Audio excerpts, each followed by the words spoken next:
어제 말씀 40장 23절 한번 보세요. 40장 23절. 술 맡은 관원장이 요셉을 기억하지 못하고 그를 잊었다 그랬습니다. 요셉이 술 맡은 관원장의 꿈을 해석해 준 뒤 당신이 복권되거들랑 내 이 억울함, 내 이 원통함을 꼭 얘기를 해서 자기를 기억해 달라고 부탁을 해요. 억울하게 욕살이 한 지 한 11년쯤 지난 뒤 하나님께서 주신 지혜로 이 관원장의 꿈을 해석해주고 잠시 희망을 가진 것이지요. 그런데 요셉이 가졌던 그 신락 같은 희망도 금방 없어져 버렸습니다. 자, 그가 그렇게 기억하지 못하고 나서 잊고 난 후에 한 2년 뒤에 요셉은 바로의 꿈을 해석해주고 총리가 되는 그런 사건을 오늘 우리가 그 앞에 이야기를 보게 되는 거라고 보시면 될 것 같아요. 자, 요셉은 분명히 이 술 맡은 관원장에게 당신이 복권되거들랑 내 억울함을 호소해달라고 부탁을 했어요. 그런데 사람이 어때요, 여러분? 화장실 갈 때 다르고 올 때 다른 게 사람의 마음이라고. 이 사람이 딱 복직을 하자마자 요셉을 기억하지 못하고 잊었습니다. 그것도 하나님이 하신 일인 것 같아요. 자, 사람은 잊지만 하나님은 요셉을 잊지 않으셨어요. 그래서 하신 일이 뭡니까? 1절 보세요. 만 2년 후에 바로가 꿈을 꾼즉 자기가 나일 강가에 서 있는데 술 맡은 관원장이 복권이 된 이후로부터 바로가 꿈을 꾸기까지는 2년의 시간이 지난 겁니다. 자, 어떤 꿈을 꿨어요? 2절에서 4절 보세요. 보니 아름답고 살찐 7암소가 강가에서 올라와 갈밭에서 뜯어먹고 그 뒤에 또 흉하고 파리한 다른 7암소가 나일 강가에서 올라와 그 소와 함께 나일 강가에 서 있더니 그 흉하고 파리한 소가 그 아름답고 살진 7소를 먹은지라. 바로가 곧 깨었다가, 자, 바로가 꿈을 꾸었어요. 꿈 꾸고 그 다음날 일하는데 궁궐이 발칵 뒤집혔습니다. 2개의 꿈을 꿔요. 2개의 꿈을 꿨는데 도대체 이 꿈이 뭔지, 이 꿈들이 바로의 마음을 불안하게 할 만큼 흉측한 꿈이었습니다. 자, 2개의 꿈. 첫 번째 꿈은 뭡니까? 아름답고 살진 암소 7마리가 더위와 파리를 피해서 나일강에 반쯤 몸을 담그고 있다가 풀을 먹으러 강가에 나와 서 있었던 거예요.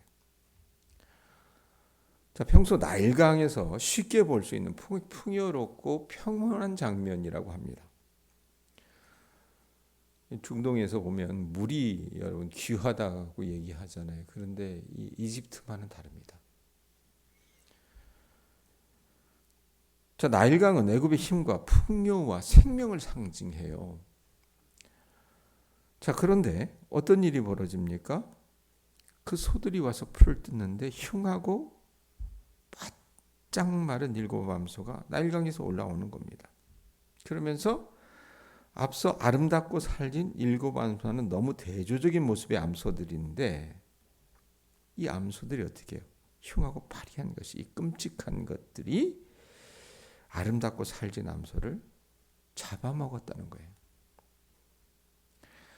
여러분, 초식동물인 소가 다른 소를 잡아먹는 모습은 이건 굉장히 충격적인 사건입니다.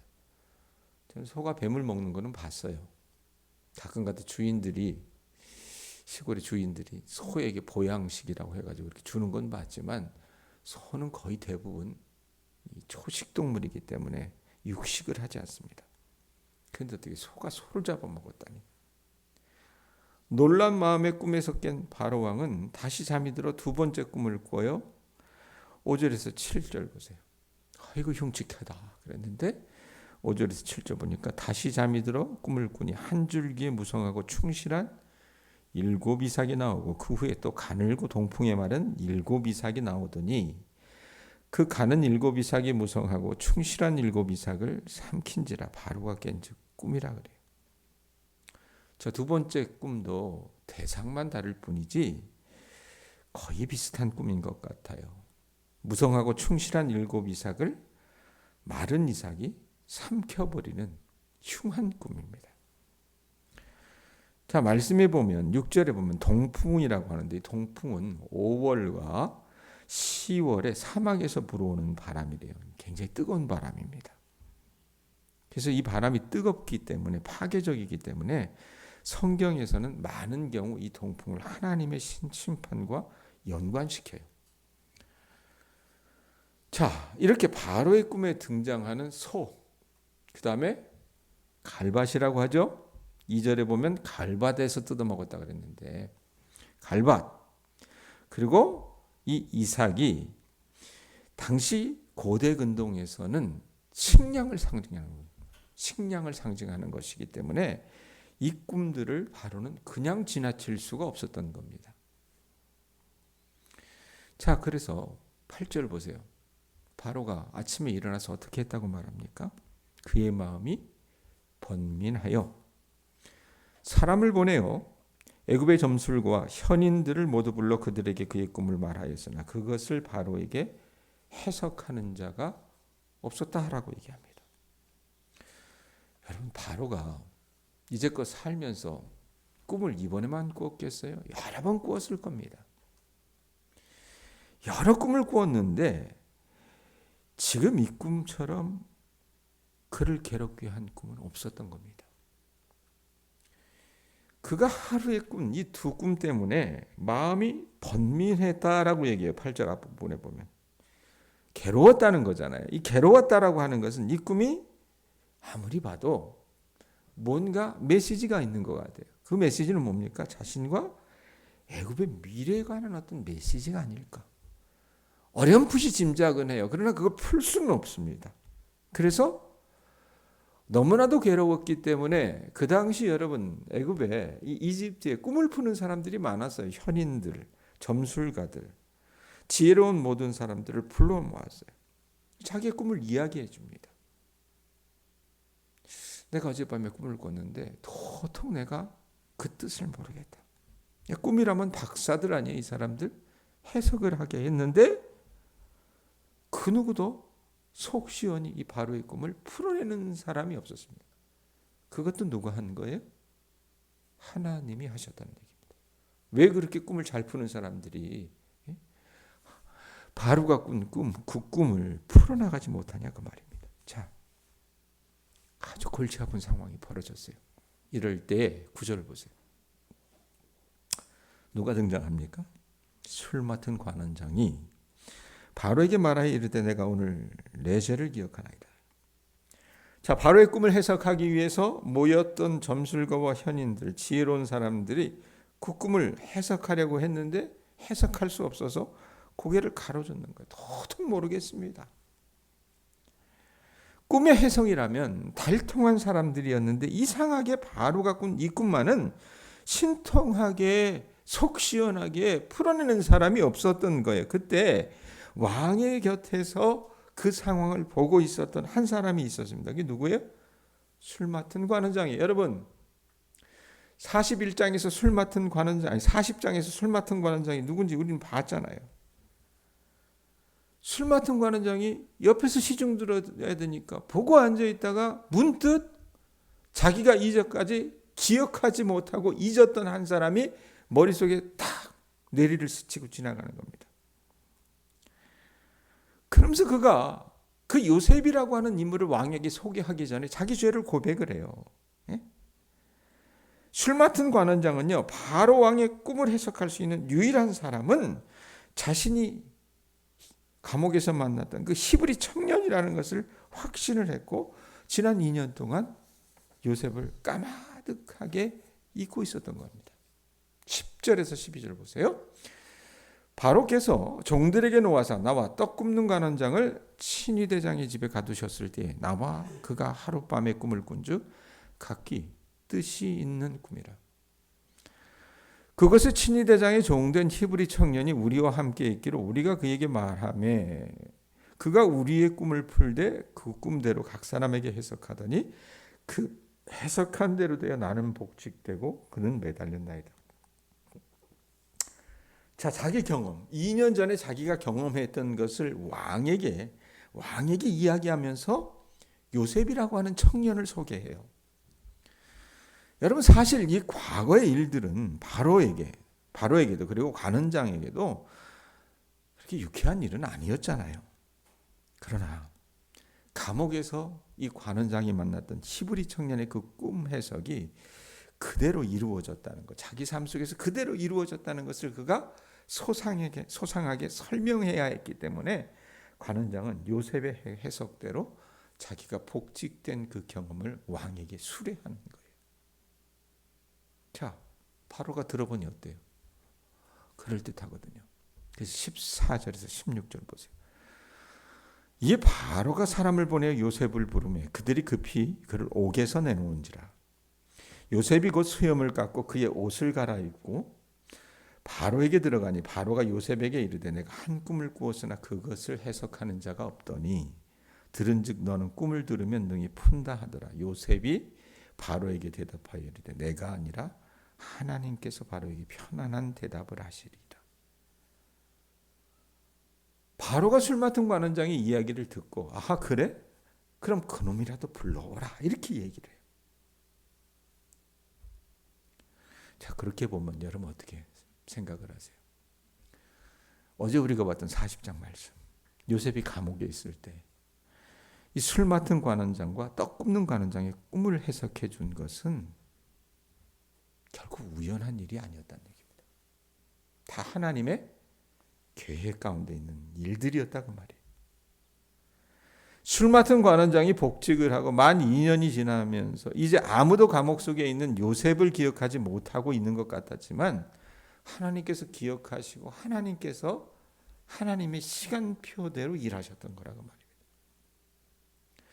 한낱 이방인 죄수에 불과했던 요셉이 당시 근동아시아 최강대국의 통치자였던 바로 앞에 나아가게 된 이 기가 막힌 이야기는요, 여러분 그렇게 보면 아무리 봐도 우리는 요셉이 팔자가 하루아침에 뒤바뀐 요셉의 어떤 영웅담으로 볼 수 있는데 그게 아니라는 얘기예요. 하나님께서 요셉을 통해서 하나님 당신의 백성을 준비시키시는 그런 이야기 가운데 하나라는 얘기입니다. 자, 요셉이 꾸었던 꿈. 37장에 보면 창세기 37장에 보면 요셉이 꿈을 꿔요. 자기 꿈을 꾸잖아요. 어렸을 때. 자, 그 꿈도. 그 다음에 어제 봤던 40장에 이 두 관원장이 꾸었던 꿈도. 그리고 오늘 우리가 읽었던 바로 41장에 꾸었던 꿈도 사실은 그들의 꿈이 아니라 누가 꾸게 하신 꿈이었어요? 하나님이 꾸게 하신 꿈이었다는 얘기입니다. 그리고 그 사실이 여러분 오늘 우리에게 위로가 될 수 있습니다. 요셉은 그 10년의 세월 동안 옥살이 하면서 여러분 그가 아무것도 계획할 수 없었고 아무 희망도 가질 수 없었습니다. 그냥 어떻게 해요? 막막하게 사는 거예요. 설령 그가 감옥에서 어떤 계획을 하거나 준비를 한다고 해도 자기 마음대로 되는 일은 하나도 없었을 겁니다. 여러분 감옥에서 뭘 해요? 그 사람이 용트림을 한다고 한들 여러분 그걸 누가 이해하고 누가 받아들여 줍니까? 설령 그가 거기서 목숨을 끊는다고 하더라도 누가 알아주는 사람이 하나도 없어요. 예? 자, 그런데 하나님은 일하셨다는 겁니다. 이게 우리에게 여러분 위로가 되는 이유가 있어요. 그건 뭐냐면 우리가 살아가면 살아갈수록 우리도 우리 인생이 답답할 만큼 우리가 할 수 있는 일이 아무것도 없다는 것을 절감할 때가 종종 있기 때문입니다. 요셉의 꿈에도 두 관원장의 꿈에도 바로의 꿈에도 하나님은 보이지 않아요. 그렇지만 보이지 않는 하나님의 일하시는 흔적이 있었다는 거예요. 마치 요셉의 생애에서처럼 여러분 우리의 삶에서도 우리가 돌아보면 하나님은 철저하게 당신 자신을 숨기셨지만 하나님이 함께 하신 흔적이 어디에나 있다 그 말입니다. 하나님이 보이지 않아 답답했고 어떻게 하는 것이 잘하는 것인지 갈 길을 알지 못해서 혼란스러웠던 순간이 많아요. 우리 자신도 많지만 그래서 답답하고 힘든데 그렇게 많지만 돌아보면 거기에도 여러분 누구의 흔적이 있습니까? 주님이 함께 하셨던 흔적이 있다는 얘기입니다. 우리가 할 수 있는 것은 아무것도 없고 우리 앞길에 대해서 아무것도 몰라 답답하고 있는데 힘든데 가만히 생각해 보면 아무것도 할 수 없고 아무것도 모른다는 그 사실이 힘든 만큼 여러분 위로가 될 때도 없다고 말입니다. 왜 그런 말을 하느냐? 여러분 아무것도 할 수 없어서 답답한 그때에 하나님은 함께 계셨기 때문에 그러합니다. 하나님은요 나와 여러분을 향한 계획을 가지고 계시고 우리가 모를 때라도 우리의 길을 가장 선하게 인도하셨고 앞으로도 그래 주실 것이기 때문입니다. 지금은 내 눈앞에 하나님이 보이지 않지만 돌아보면 훗날 돌아보면 내 삶에 분명한 하나님의 흔적 때문에 내일 일을 알지 못해도 아무것도 할 수 없어도 위로가 된다 그 말입니다. 왜? 하나님이 하시기 때문입니다. 요셉이 두 관원장의 꿈을 40장에서 해석해 준 것은 요셉의 능력이나 요셉의 실력이 아니라 10년 만에 수면 위로 떠오른 하나님의 기억하심이었고 그 하나님의 일하심이었다는 얘기예요. 여러분 우리는 사망의 음침한 골짜기가 힘든 것이 아니라 그 길을 혼자 가는 게 힘이 든 겁니다.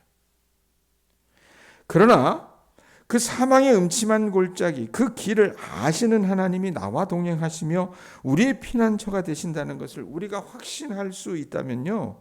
여러분 비록 그 길이 사망의 음침한 골짜기라 하더라도 주님이 나와 함께 하시면 못 갈 것도 아니란 얘기입니다. 요셉은 그 사망의 음침한 골짜기에서 하나님을 신뢰했어요. 하나님 신뢰하며 열심히 산 것 말고는 아무것도 한 게 없어요. 솔직하게 얘기하면. 뭐 한 게 있어요? 아무것도 한 게 없잖아요. 그런데 하나님께서는요. 이 요셉과 요셉 가족을 향한 아주 치밀하고 구체적인 계획을 가지고 계셨던 거라 그 말입니다. 그렇기 때문에 우리가 인생 살면서 내 인생이 내 마음대로 안 되는 게 제가 우리 인생이라고 그랬잖아요. 내가 계획한 대로 안 될 때는 여러분 어때요? 낙심해요. 내가 예수를 믿어 뭐해? 그러면서 어떻게 해? 돌아다니면서 불신앙의 말을 하고 다녀요. 그런데 여러분들은 믿는 사람이어야 됩니다. 그게 낙심이 되는 일이지만 우리가 믿음을 갖고 있다면 그게 위로가 될 수도 있어요. 왜?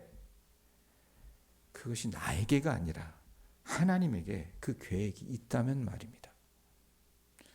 저와 여러분의 인생에서 하나님은 하나님의 일을 지금도 하고 계세요. 우리가 지나온 날들도 그랬습니다. 우연인 줄 알았는데 그것이 섭리였고 사고인 줄 알았는데 하나님이 의도하신 것들이 있었다 그 말입니다. 내가 잘못해서 당한 일인 줄 알았는데 거기에도 하나님은 계셨다는 얘기예요. 어느 분이 이런 얘기예요. 내 인생에서 마치 하나님이 방금 다녀가신 것처럼 하나님이 계시지는 않는 것 같아요.